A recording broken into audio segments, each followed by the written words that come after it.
कि अनुभूति श्रीवास्तव के यहाँ छापा पड़ रहा था, तो जो गलत करेगा उसके यहाँ छापा पड़ेगा ही, जो लूटपाट करेगा उसके यहाँ पड़ेगा ही। गलत काम का अंजाम बुरा ही होता है हमेशा, चाहे हम हो या कोई हो। नगर परिषद में पार्टी चल रहा था, उप सभापति के कक्ष में कार्यालय में पार्टी चलना ये शोभनीय नहीं था। उस दिन नगर परिषद के साधारण बैठक थी, बोर्ड की बैठक थी।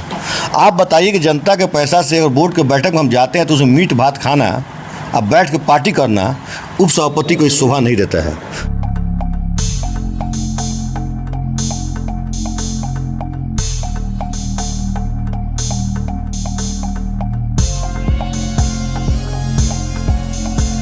आरएस जेम्स एंड ज्वेलर्स, जहां आपको मिलेंगे एक से बढ़कर एक फैंसी डिजाइनों में हॉलमार्क जेवर। जी हां, आपने बिल्कुल सही सुना। अगर आपको भी लेना है गोल्ड और चांदी के जेवर तो चलिए आइए सबसे विश्वसनीय shop RS James and jewellers में। हमारा पता है लाल पैलेस स्टेशन रोड, सिवान। हमारा संपर्क नंबर है 9572658649 79798694। जय हिंद। मैं हूं मोहम्मद राज हुसैन और आप देख रहे हैं बिहार न्यूज़ एक्सप्रेस। इस वक्त हम लोग मौजूद हैं शेख मोहल्ले में, वार्ड नंबर 32 में, और आज हमारे साथ एक ऐसे शख्सियत हैं जो किसी परिचय के मोहताज नहीं हैं, और आज कुछ बातचीत करने के लिए हम इनके साथ जुड़े हुए हैं। आप लोग लगातार इनको देखते आ रहे होंगे, काफ़ी सुर्खियों में रहते हैं और नगर परिषद को लेके काफ़ी आवाज़ उठाते रहते हैं। तो हमारे साथ इंतकाफ चाहें, सबसे पहले बहुत बहुत स्वागत है आपका हमारे बिहार न्यूज़ एक्सप्रेस चैनल पर। चलिए, बहुत बहुत धन्यवाद आपका भी। सबसे पहला सवाल मेरा ये आपसे रहेगा कि जैसा कि आपको भी पता होगा कि अनुभूति श्रीवास्तव जिनके यहाँ छापामारी हुआ था, एक तरफ छापामारी चल रहा था और दूसरे तरफ उपसभापति के वहाँ पार्टी चल रहा था, तो इसको लेके आप क्या कुछ कहना चाहेंगे? देखिए, छापा, जहाँ तक दो सवाल आपने किया कि अनुभूति श्रीवास्तव के यहाँ छापा पड़ रहा था, तो जो गलत करेगा उसके यहाँ छापा पड़ेगा ही, जो लूटपाट करेगा उसके यहाँ पड़ेगा ही। गलत काम का अंजाम बुरा ही होता है हमेशा, चाहे हम हो या कोई हो। दूसरा चीज़, नगर परिषद में पार्टी चल रहा था, उप सभापति के कक्ष में कार्यालय में पार्टी चलना ये शोभनीय नहीं था। उस दिन नगर परिषद के साधारण बैठक थी, बोर्ड की बैठक थी। आप बताइए कि जनता के पैसा से अगर बोर्ड के बैठक में हम जाते हैं तो उसमें मीट भात खाना, अब बैठ के पार्टी करना उप सभापति को शोभा नहीं देता है, चाहे किसी को भी। हम जब मीटिंग में जाते हैं, जनता के समस्या को लेकर जाते हैं, तो फोकस मेरा जनता की समस्या होना चाहिए, समाधान होना चाहिए। बरसात का मौसम चल रहा है, हर जगह पानी लगा हुआ है, वाटर लॉगिंग है। क्या कभी नगर परिषद की टीम ने, क्या पार्षदों की टीम ने कभी टीम गठित किया गया कि एक पार्षद का डेलीगेशन बन के नगर परिषद के नालों का समीक्षा करे, नालों का इंस्पेक्शन करे, कौन सा मेन नाला, मुख्य नाला जाम है, किसको साफ़ कराना अति आवश्यक है, क्या इसका प्रायोरिटी लिस्ट बना है कि सबसे पहले किसको साफ़ कराया जाए, सेकेंड में किसको कराया जाए? कोई ट्रांसपेरेंसी नहीं है, कोई पारदर्शिता नहीं है। और उसके बाद समस्या से सिवान की जनता जूझ रही है, परेशान है, और उसके बाद ऑफिस में उपाध्यक्ष कार्यालय में बैठ कर ठेकेदारों का, पार्षदों का गठजोड़ करके पार्टी करना, ये तो अपने आप में दर्शाता है कि लूटपाट की नीयत से सब कुछ चल रही है। ये गलत बात है। कहीं ना कहीं जो जितने आपने वार्ड पार्षद की बात की, तो सारे वार्ड पार्षद अपने वार्ड को भूल के नगर परिषद को एक अपना अड्डा, कह ले तो अड्डा बना लिए हैं पार्टी करने का या कोई एंजॉयमेंट करने का, क्योंकि जीतने के बाद तो अपने वार्ड में वो लोग दिखाई नहीं दे रहे हैं। इस पे क्या? ये तो वार्ड कमिश्नर का मामला निजी हो गया, आप उनके वार्ड में देखिए काम करते हैं नहीं करते। मेरा कहना ये है कि वो लोग पार्टी करने के लिए टाइम है, वार्ड के लिए टाइम नहीं है। ये तो समस्या हर निजी वार्ड कमिश्नर को लागू होता है।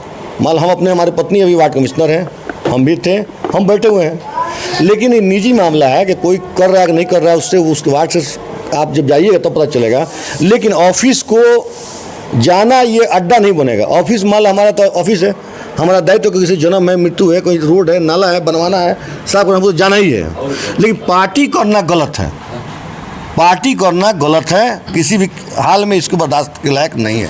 इसलिए सिवान की जनता का पैसा, अगर हम चाय भी पीते हैं उसमें, तो निश्चित तौर पर ये सोचना चाहिए कि जनता के पैसा से हम पी रहे हैं, इसका उसके लिए हम कर क्या रहे हैं, ये भी दायित्व हमारा होना चाहिए, सोच ये होना चाहिए। तो पार्टी करना गलत है। आप जाइए, काम कराइए, अच्छी बात है। समस्या का समाधान जनता का हो, ये अच्छी बात है, उसको हमको विषय नहीं। तो जैसा कि आपने कहा कि जो अनुभूति श्रीवास्तव हैं वो करप्ट है, इसीलिए वहाँ छापामारी हुआ, तो एक तरह से सही हुआ। तो कब से वो, जैसे आपकी जानकारी में भी तो कुछ होगा ना, कि कब से वो ऐसे करप्ट आदमी हैं, आखिर अचानक से इधर छापा पड़ा? एक सालों से, एक ज़माने से वो ऐसे करप्शन करते आ रहे हैं। अरे वो देखने से उनका हिस्ट्री लगता है कि वो आदतन अपराधी हैं, आदतन भ्रष्टाचारी हैं। वो जब से सेवा में आए हमको लग रहा है कि सबसे भ्रष्टाचार कर रहे हैं। आप देखिए सुपौल को उठाकर उनको देख लीजिए, जहाँ जहाँ इससे पहले रहे उन्होंने, डुमराव रहे जहाँ भी रहे, आप उनका कार्यकाल को पता कीजिए, जांच कीजिए। अगर वो भ्रष्टाचारी नहीं होते तो 2021 में FIR निगरानी में नहीं हुआ होता। सबसे ज़्यादा दोष हम बिहार सरकार को देंगे, मुख्यमंत्री को, मुख्य सचिव को, नगर विकास के प्रधान सचिव को, जीवेश मिश्रा जो मंत्री हैं नगर विकास के, उनको देंगे। जब आप जानते हैं कि भ्रष्टाचार में संलिप्त अफसर है, इसके यहाँ आय से अधिक संपत्ति पकड़ा गया है, FIR हो चुका है, उसका पोस्टिंग नहीं होना चाहिए किसी नगर परिषद में। जाहिर तो अफसर आता है, चेक वो काटता है, आएगा लुटेरा तो लुटवे करेगा, उसको रखना चाहिए मुख्यालय में, सेंटिंग में डालना चाहिए। लेकिन गलती पूरे सिस्टम में गलत है, ऊपर से नीचे तक सब चोर बैठे हैं, तो कहाँ से आप सुधार लीजिएगा। हम लोग काम है आवाज़ उठाना, आपका काम है दिखाना। जो हम लोग दोनों आदमी अपनी ड्यूटी का निर्वहन कर रहे हैं, कर्तव्य का निर्वहन कर रहे हैं।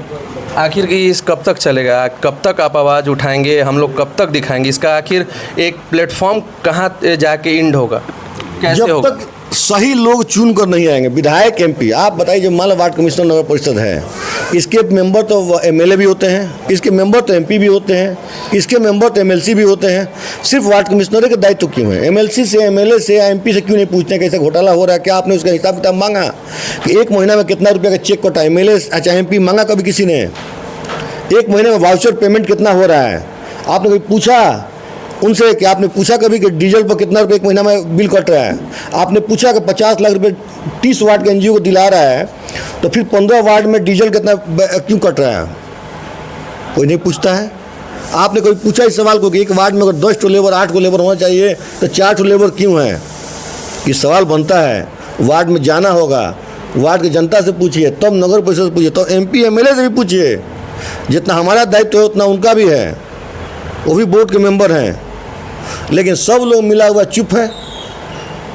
सच्चाई ये, कोई सरकार के नाम पर चुप है, तो कोई जात के नाम पर कोई चुप है, कोई धर्म के नाम पर चुप है, और सब लोग देख रहा है। तो ऐसे विकास नहीं होगा, ऐसे बिहार का विकास नहीं होगा, सीवान का विकास नहीं होगा।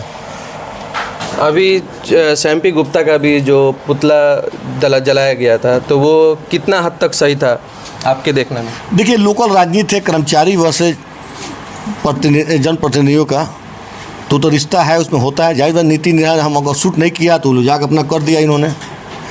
अब तो देखने पर डिटेल उसको समझ में आएगा। लेकिन हम कहते हैं कि कर्मचारी भी हमारा अंग है। कोई बात हो बैठ के उसको घर में सलटना चाहिए, बात रोड तक नहीं आना चाहिए। अगर अध्यक्ष बनी है शैम्पी गुप्ता, निश्चित तौर पर हेड ऑफ द फैमिली है, नगर परिषद के परिवार के गार्जियन हैं। समझ में नहीं आता है तो जो समझदार लोग हैं उनको बुलाना चाहिए। लेकिन हम देखते हैं कि उनके पास ठेकेदारों का जमवाड़ा बना हुआ है। जब ठेकेदारी उनके पास उनके एडवाइज़र हैं, उनके जमवाड़ा बना हुआ है, तो वो समाज की सेवा क्या करेंगे? सच्चाई ये है। तो विवाद तो होगा ही, रोड पर आएगा ही, पुतला दहन होगा, रोड पर हंगामा होगा, नाला का पानी लगा रहेगा, सब कुछ रहेगा। पहले के चेयरमैन हुआ करते थे, समस्या आता था तो बस बारिश के बाद नाला का पानी जहाँ जाम होता था वहाँ लोग पहुँच जाते थे। आज तो सरकार आपको गाड़ी दिया है, महीना दे रहा है, सब कुछ देने के बाद भी आप जगह पर नहीं पहुंच पा रहे हैं। ये दुर्भाग्य की बात है। चेयरमैन को तो गाड़ी मिला है नगर परिषद से, उसका भाड़ा मिलता है, उनको सैलरी मिलता है 10,000 रुपया। तो अब हमको इतना सुविधा होने के बाद भी हमको पानी लगा है शेखर सिनेमा के पास, सराय में उनके घर के पास पानी लगा है, और पहुँच के समस्या का समाधान नहीं करते हैं, तो उनको तो त्याग पत्र अपनी स्वेच्छा से दे देना चाहिए कि हमसे नहीं संभल रहा है, त्याग पत्र लीजिए, जो संभालने लायक वो संभाले। शैम्पी गुप्ता को तो कभी नहीं देखा गया है घूमते हुए, ना जनता से मिलते हुए, ना कभी रोड का चेक करते हुए। बस अपना घर पे ही रहते हैं, नहीं तो शादी ब्याह में, नहीं तो ओपनिंग में, अभी डोमिनोज का एक ओपनिंग हुआ है उसमें वो गई थी, लेकिन रोड नाला का विकास के लिए वो नहीं पहुंचती। जनता का चुना हुआ प्रतिनिधि है, जनता उसका पूछे, जनता को समस्या के लिए जनता ही ने चुना है, तो जनता को पूछना चाहिए कि मान लो अध्यक्ष जिसको चुनी है, आप MLA चुनी है, चाहे वार्ड कमिश्नर चुनी है, तो आप हमारे वार्ड का समस्या है तो जनता हमसे पूछेगा। MLA जैसा आप चेयरमैन चुनी है, आप चुने हैं चेयरमैन को, शैम्पी गुप्ता को, तो जैसा आदमी वैसा चुना है, तो वैसा काम कर रही है वो। अगर आप बढ़िया चुनते तो निश्चित तौर पर जनता के अधिकार की बात करता, जनता को मूलभूत सुविधा उपलब्ध कराने की बात करता। तो अभी आप सुन रहे थे इंतखाब साहब हमारे साथ, और इन्होंने बेबाकी से अपनी बातों को रखा, और फिर हम इनसे कभी और भी बात करेंगे। कभी किसी और मुद्दे पे लेके इनसे बात करेंगे। फ़िलहाल आज के लिए इतना ही। सहयोगी रिंकू कुमार के साथ मैं मोहम्मद राज हुसैन, सिवान।